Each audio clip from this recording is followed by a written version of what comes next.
Hello everyone, this is Sphinx and welcome back to Let's Play Dear Monster. We'll be continuing on.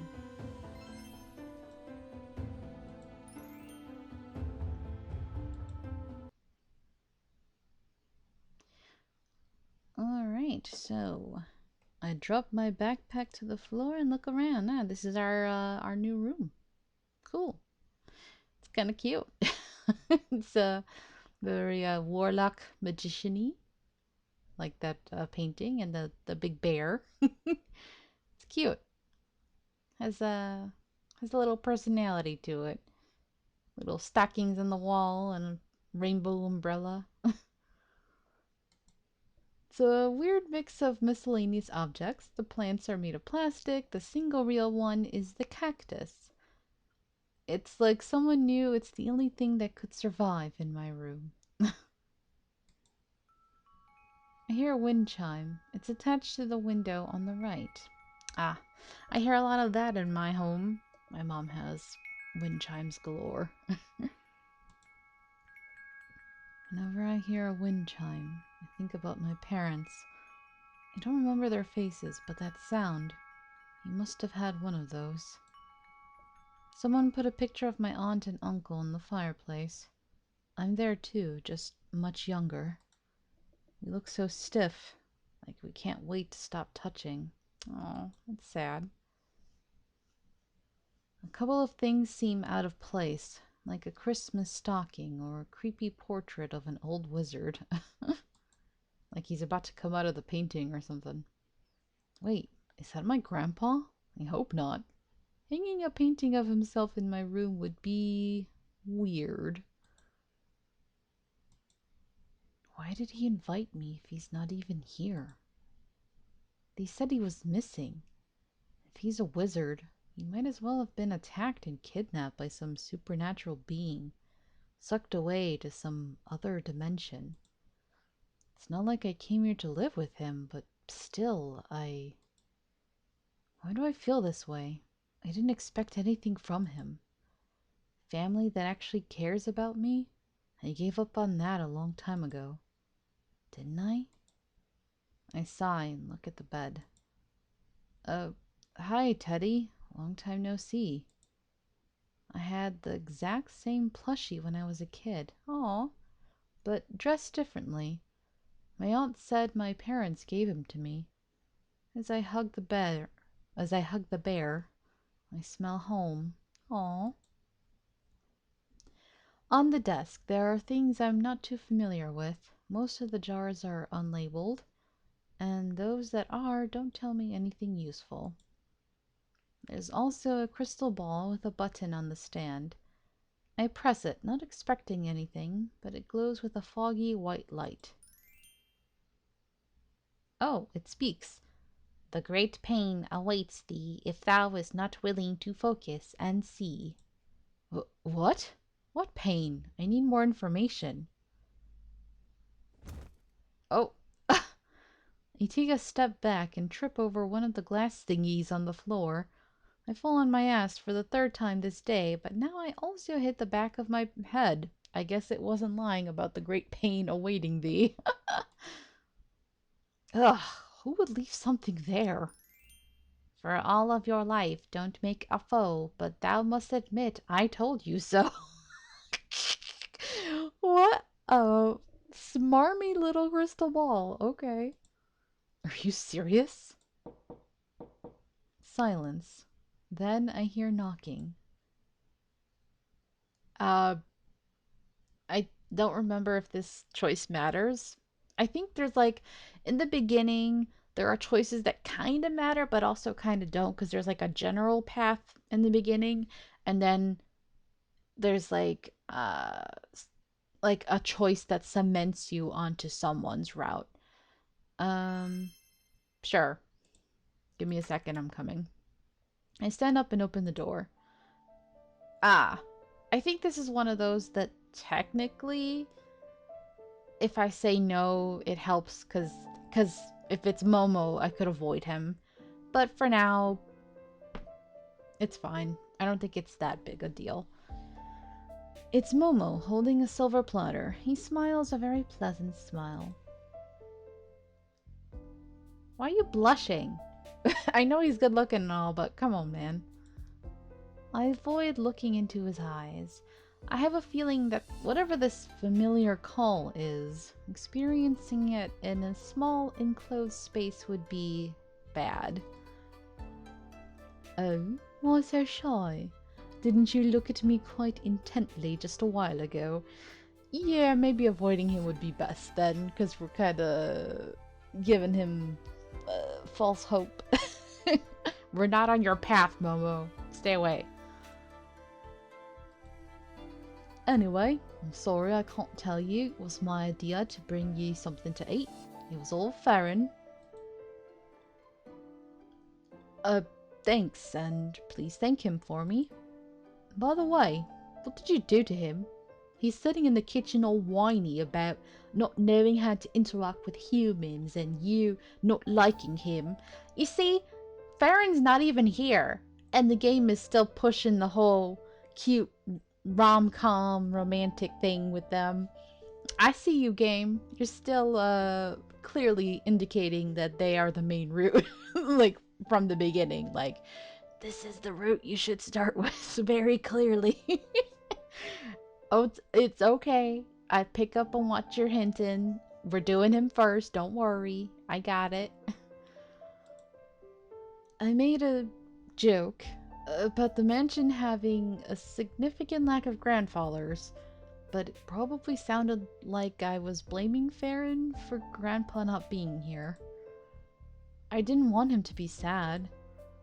Oh, never mind. I was just curious. Let's not concern ourselves with trivial things anymore. Are you going to eat your eggs? He points at the platter he put on my desk. There's an omelette, a few slices of bread, and a glass of juice. I thank him again and take a bite. He watches me intently. It's pretty unwise to eat food from a stranger, don't you think? Especially someone who's not of this world. He's like, oh shit, I didn't think of that. Hasn't your aunt ever told you stories about evil fairies and humans who venture too deep into a forest? Stare at him in horror like, oh no. Or just continue eating calmly, like whatever, man. Like, it's too late now. We were already eating. I feel like he would be happy if we were horrified, but yeah, disappoint him. She probably did. But somehow, I don't think he'd put anything in my food. Oh, wouldn't I? What's stopping me? Fear, maybe? Did you just... Love, do you consider yourself to be a threatening person? If so, I must disappoint you. No, I meant Farron. From what I've seen, he seems like a very upright kind of unicorn. Not the kind who'd be happy for his guests to get poisoned. You guys coexist here, right? No matter how confident you seem, you probably don't want to get on his bad side. Oh, so we're already using Farron. We're hiding behind our unicorn, so I guess, yay? Momo gets silent for a second and then laughs. Maybe you're not as defenseless as you look. To be honest, I'd much rather have you alive and well. But thinking you're untouchable might not be the best course of action for the foreseeable future. His gaze shifts to the crystal ball. Is that the everyday prophecy ball? I was wondering where it disappeared. He presses the button. Nothing happens. He grabs it and shakes it a little, then presses the button again. It hates me ever since that party. I laughed at it for being useless in front of our guests. I suppose it broke all the way down because of the shame. The ball shines with the light. Oh, sorry. The ball shines with the light again. You will be saved from great hunger by a green giant. You mean the green giant? You mean the one from the can, green giant? The green bean can? You didn't even try, did you? I know what the cook looks like, thank you very much. Hey, thanks for spoiling. You guys haven't met him yet. And no rhyme, give me another one. The great disappointment awaits you. And the great shattering awaits you. Yeah, right. I love the crystal ball. I totally forgot about this. He looks at me. You say? Useless. I don't know. It seems to like you. I mean, you both seem like the type who loves to argue. Only if it's worth it. Don't rush with eating. He pats me on the head and walks away. That was fun. I forgot that Momo has his fun moments. Funny enough, I actually like him more outside of his route. I did not realize that. So he's the type, I think he's better when we're not actually pursuing him. And I've seen characters like that in other dating games like Otome and stuff, that I like them more when we're not directly pursuing them. There was a character like that, was it Mystic Messenger? That they were like, and I think Nameless, there was a character like that too, that they were super funny and engaging when they were interacting and bothering us like on other people's routes. But when they were the love interest, they became a little more annoying and insufferable. And I hate when that happens, and I kind of don't know why. I wonder why that is. I find that interesting. One day I'll have to like I've been always meaning to do that. To do like an analysis, a deep analysis on Otome games and romance games and thinking and discussing it. Interesting. I finish my food and sit on the edge of the bed. I try to call the university, but I can't get a signal. Does the barrier disrupt radio waves somehow? Like, is that a plot device? Is that something that is just for the sake of the games? Or is that something in human nature, like that people actually do, right? Like in actual romance, do people change when they are actively being pursued or when they are pursuing someone romantically? That they become a different person, that they become a jerk, right? Whereas if they're just like on the outside, if they're a friend, they're much more likable as a person, right? Like they're friendly or flirty, but when the romance becomes a possibility or they're actually interested, they become much more aggressive or they become uh, more rude or unlikable. I don't know. Like, I think it's something interesting to discuss, like human psychology, right? Eee.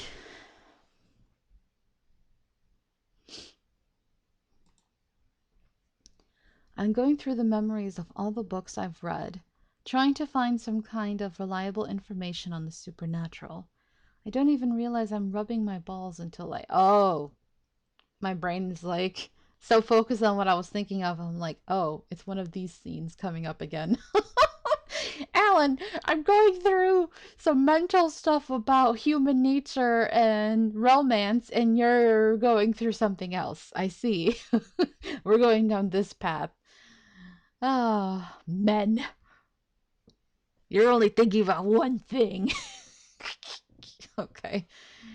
Uh, you, well, it's, yeah, subconsciously after that. Yeah.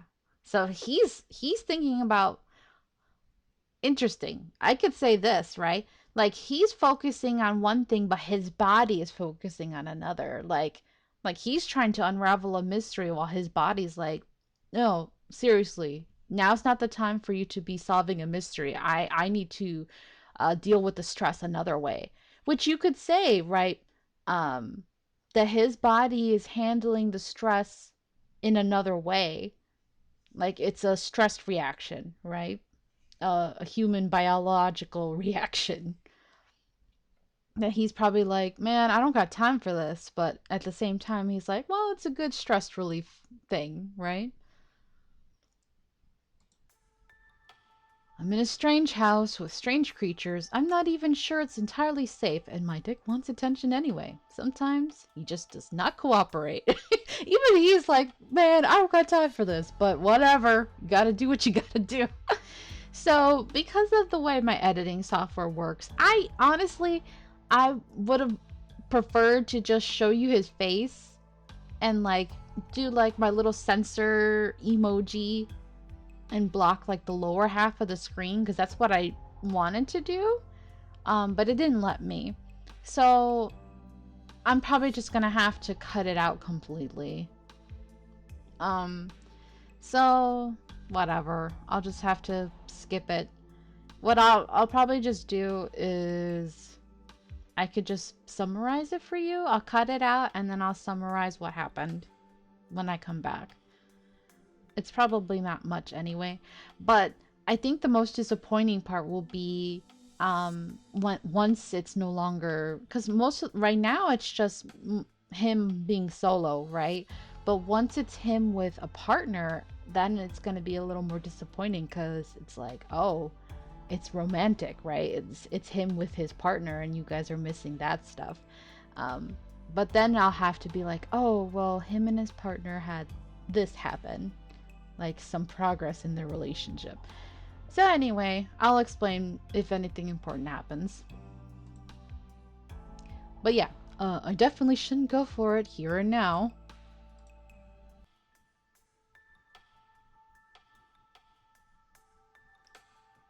Oh, looks like he's getting interrupted.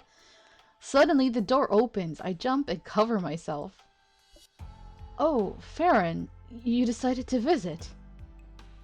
He doesn't say anything, just smiles, his big blue eyes watching me. I'm afraid to move. Is this really happening or are you imagining? Does he know what I was doing? Do unicorns have some magical radar detecting the impure of heart? I suck at research. Oh, uh-oh. Farron comes inside and pulls the sheets off me in one swift motion. I might have to block the rest of this because, uh-oh. It was a... Okay, it was a... So, let me summarize. It was his mind. And it was OT5 in his mind. Yeah, so he imagined them all coming in and uh, that Farron went down and pleasured him, and uh, Momo also was playing with him, and Imbris was like, now you pleasure me, and that Hikmat was just watching. Yeah, so it was an OT5, and he was like, yeah, and it was really quick. And he was like, yeah, that was just in my mind. So yeah, that was the closest we'll ever come to the poly, I guess. And yeah, that was funny. That was all in his head. You silly man. I look at the door and sigh. Just a dream. It's still closed. I feel like a freaking pervert. I've just met those guys and already used them as wanking material. Yep, you sure did. Post nut comes in strong. I feel my cheeks heat up. Jerk my head around, looking for something to clean up. Didn't prepare tissues or anything. I've already made a mess of those sheets, so might as well use them to clean myself. After I'm done, I cram them under the bed. I'll ask for new sheets later. Yep, this officially became the room of shame. Go to the bathroom across the hall, take a quick shower, and dress into something clean. All my clothes look the same. I guess this is what I get for only bringing the acceptable stuff. I think I'd feel better in that "You Shall Not Pass" t-shirt. Now what? Should I wander around a bit by myself? Wait, how do I contact the guys anyway? Nope, they're probably not on Grindr.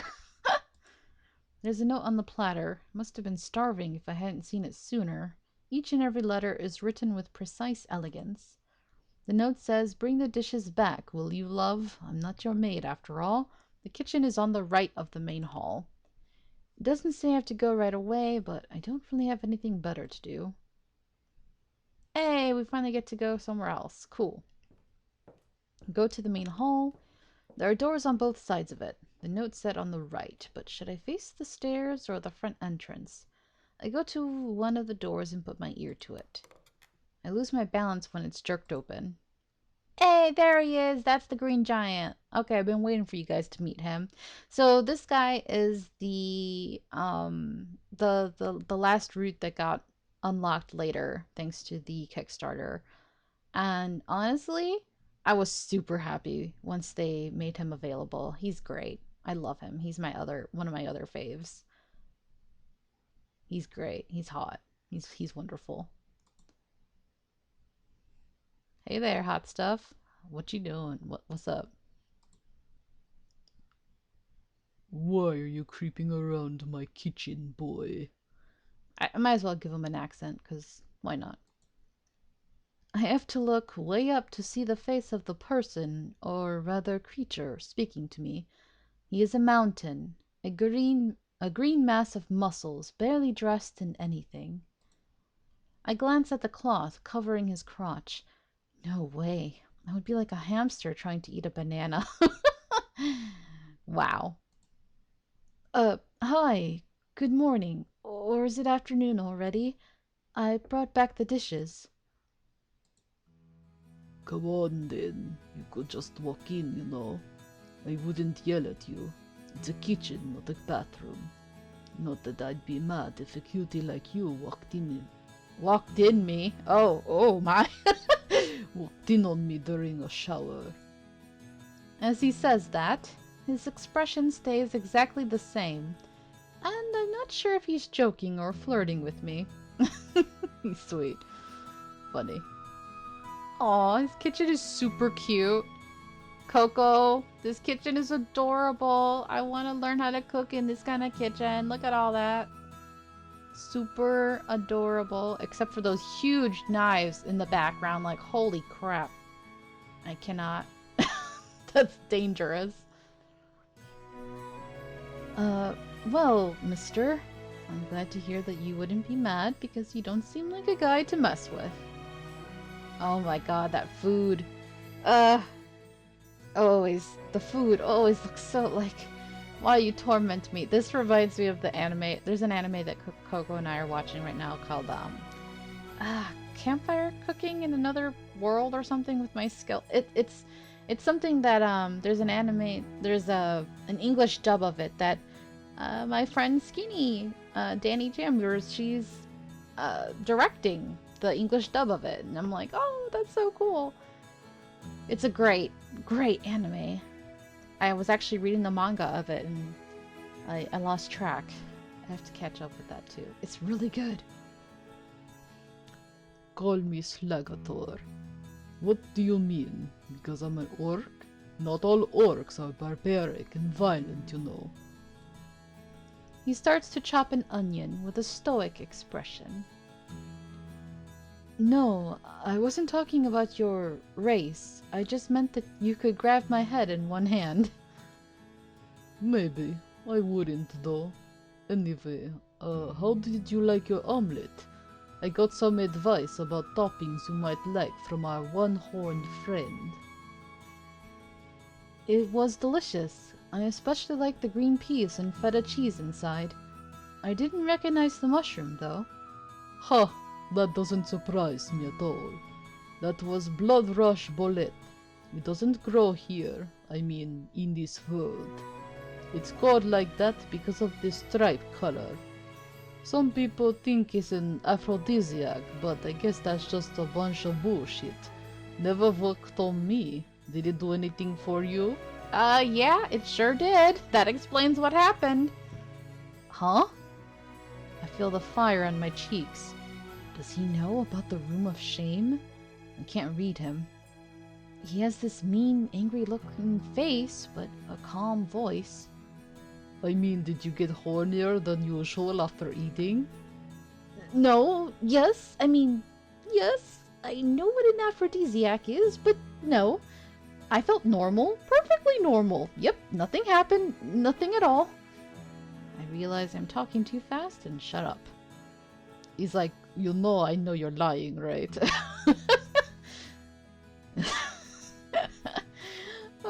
poor man.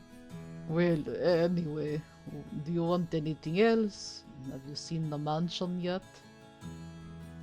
Just my room and some corridors, I guess. There's a bunch of places you might want to see. Maybe you need a guide. Oh, don't tempt me to go with you. Now that you're available, I can't. I said I would stick with Farron first. You're so tempting. You want to take me? I mean, go with me? Take me. Me? I would, but I have to cook for this bunch here. I can send him a message though. I'm sure Farron would love to show you around. And Momo wouldn't mind either. Hikmat would say he doesn't have the time, but he'd probably let you tag along with him in the end. He's kinda tsundere, you know. And you can always go alone. Try not to die, though. Now he's chopping white radish. Can't I just stay with you? Can't I go with my beloved Hikmat? Can't I go alone and possibly bump into the sexy dragon? But no, I said I would go with Farron. Because this is what destiny has in store for me. It's fine. It's fine.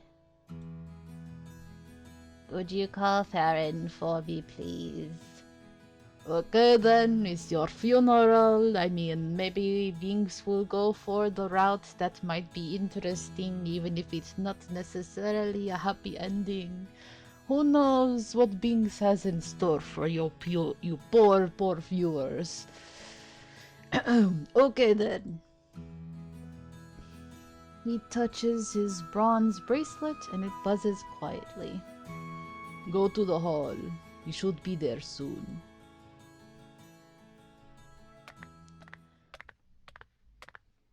I hear a series of thuds from above. Is that the sound of hooves? It's as if someone was galloping through the corridors, almost like the sound of doom. Soon, a silky tornado of silver hair appears at the top of the stairs. What happened? I set out as soon as Slagathor informed me that there is a need for my presence. Is our beloved cook in trouble? Or does someone else happen to need my assistance? He's breathing hard. I think he didn't even notice me until now. Dear Alan! Oh, what a pleasant surprise! It's not like I was, waiting for you or anything. He runs towards me. Was that you who asked Slagathor to summon me? What shall I do? My heart rejoices in the fact that I was the one you needed. But at the same time, I'm terrified that you have tangled yourself in mortal danger. Hi, Farron. Don't worry, I'm all right. Just wanted someone to show me around. Could you maybe do that? Oh, good eye! Oh, what a wonderful day!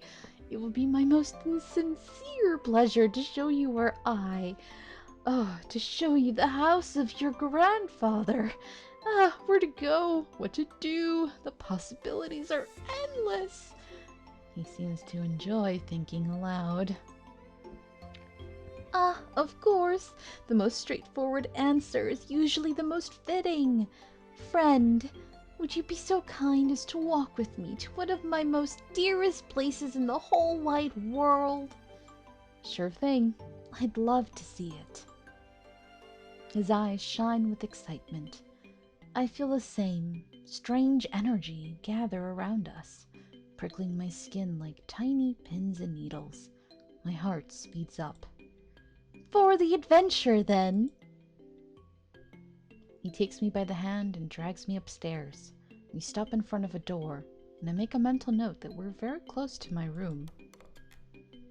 We go inside, and I have to squint because of a sudden burst of daylight. We are outside, are we? I turn around. The doors stand on the ground, attached to nothing. There is no wall, no mansion. Oh, I do apologize. I can feel your confusion. Please let me explain. We are still inside the mansion. This place is merely one of its many rooms. We're in the woods. It's not an inside garden, Farron. It's a forest. And what a forest it is. I may be confused, but I can't ignore the beauty of this place. Everything is bright, but not too bright, like on a sunny day in late spring. Dozens of birds chirp songs known only to them. Some lonely bee circles Farron's shiny hair. I can smell a peculiar mix in the air. Chamomile, honey, and lavender? Or something else, something that I can't identify.